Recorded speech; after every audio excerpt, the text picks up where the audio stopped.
Good morning, ladies and gentlemen.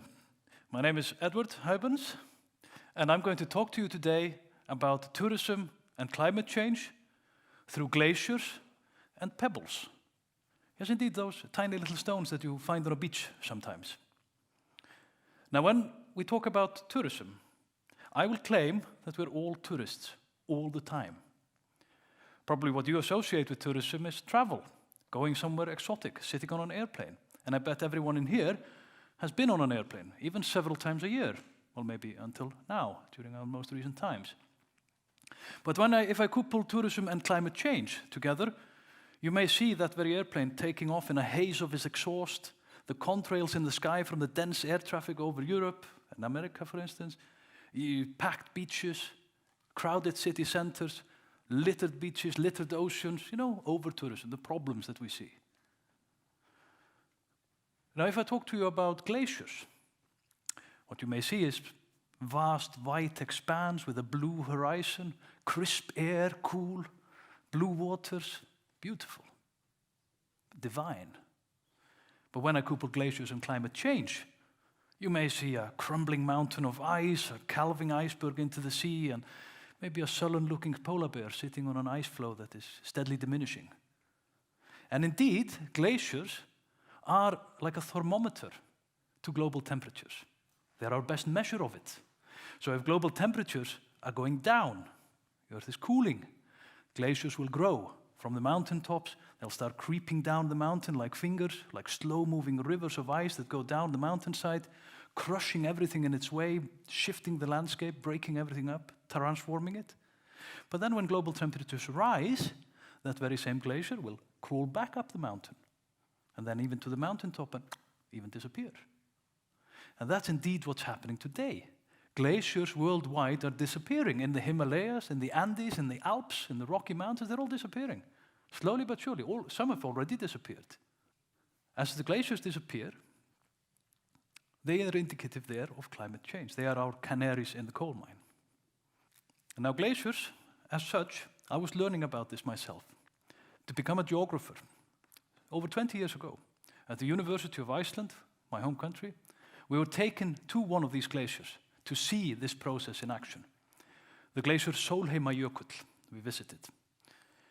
There, we were meant to see how this whole process went about. We went to the glacier, and now I have to dispel this myth about the glacier, this vast white beauty. No, it's actually quite a messy thing. A retreating glacier is leaving behind all the mess and the crushing up that it did. On it are black sand and volcanic ash potentially that is left, that has accumulated in the ice, but of course doesn't melt as the ice melts, so it becomes black. And the waters, they are murky gray, pouring off the edge into the field in front, turning it into a minefield of quicksand. So there we were, looking how it worked, and what we had to do was to hack away at the till. That's the stuff that was left by the glacier underneath it, very compact, because the slow-moving river of ice is very heavy, compacts everything underneath into a concrete block. And from there, we had to hack out some pebbles. And if you measure the pebbles, their direction and how they're arranged in the till, in that bit, then you can see where the glacier was flowing and how it was going. Now, at the same time, Sólheimajökull is also a very popular tourist destination.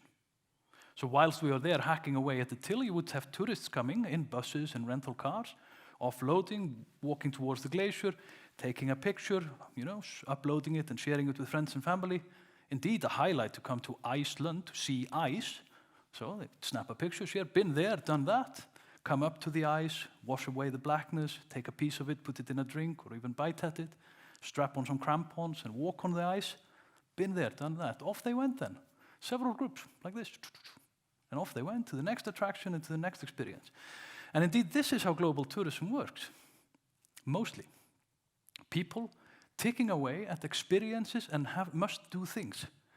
Crisscrossing the globe to see things that they have to see, to experience things they have to experience, to do it.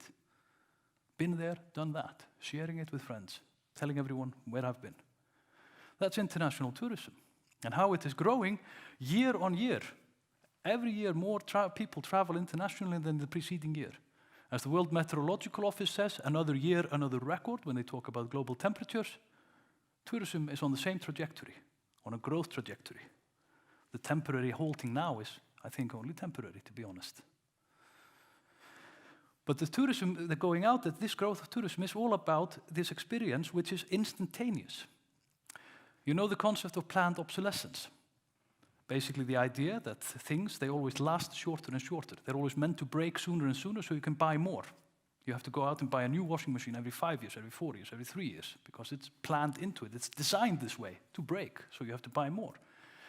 Tourism is planned obsolescence gone instantaneous. It's about the experience, you do it, and it's done, been there, done that. And if you rack them up, experience by experience, you create as much value as possible by racking up as many experiences as you can. That's what tourism is about. Now I want to rethink those experiences. I want to rethink tourism. And I've been doing that for quite some time. Because what happened at Sólheimajökull, where I was hacking away over 20 years ago at that till to dig out those pebbles, when I finally had dug out my pebble, it spoke to me. What? Yes. All of a sudden, as I held the pebble, had done the calculations, figured everything out, all of a sudden the glacier was there. The glacier that was gone was all of a sudden there. I got an intimate sense of a rhythm way beyond my rhythms. Maybe on the rhythms that I wake up in the morning, go to sleep, eat, all that you know. All of a sudden the glacier was with me.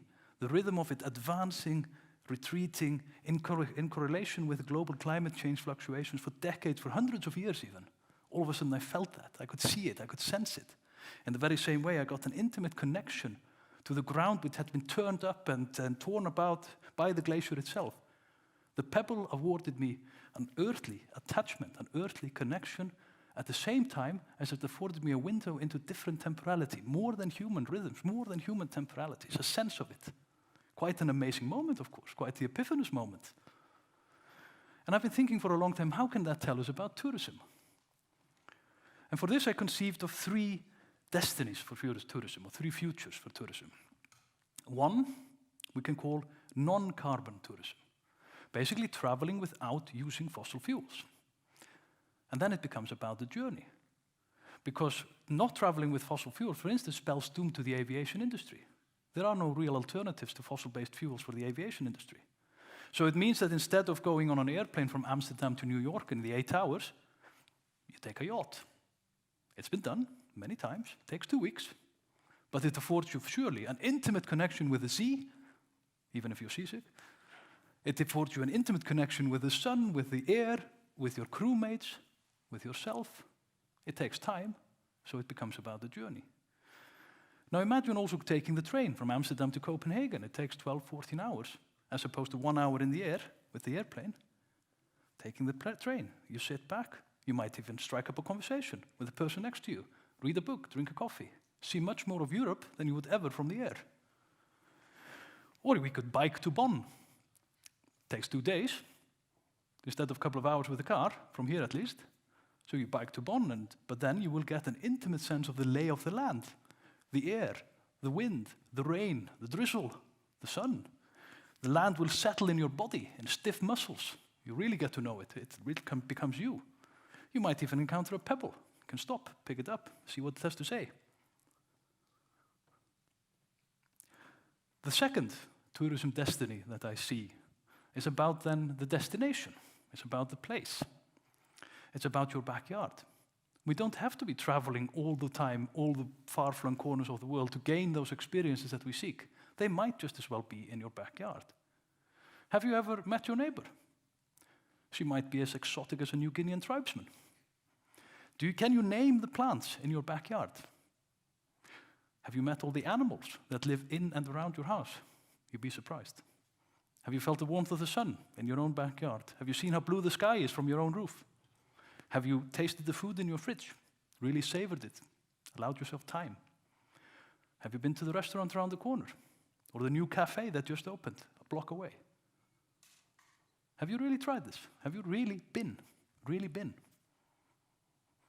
So the third tourism destiny that I conceived of from my conversation with that pebble was a kind of stewardship notion, combining these two. Taking care of yourself and the place. Nurturing these local attachments for the benefit of local community and the local economy. Nurturing these attachments for the benefit of yourself. Basically, sitting down and smelling the roses, roughly. These experiences, I think, are important to conceive. Because with this, we all become tourists all the time. Jet-propelled globe-trotting cannot be for everyone. The 7.5 billion people on the planet cannot all go to see all the sites we must see and do all the experiences that everyone has to do. It just doesn't work. It's only for the few, and those few are in the process laying waste to the planet for the rest of us. So let's think this differently. Let's move towards tourism where experiences abound everywhere. Let's start thinking about how you design earthly destinations, places that allow for this earthly attachments, this connections to different temporalities, different to the ground, to the place. What could a destination like that look like? A place where you go to, which is about nothing. Being there for 2 weeks, doing nothing. Why not? The thing is, we need to think our tourism experiences not as instantaneous gratifications, experiences we buy off the shelf. Climate change is indeed the crucial challenge facing humanity at the current, and climate change we can change by the choices we make. Current society is animated by consumption. We are supposed to buy solutions to everything we need.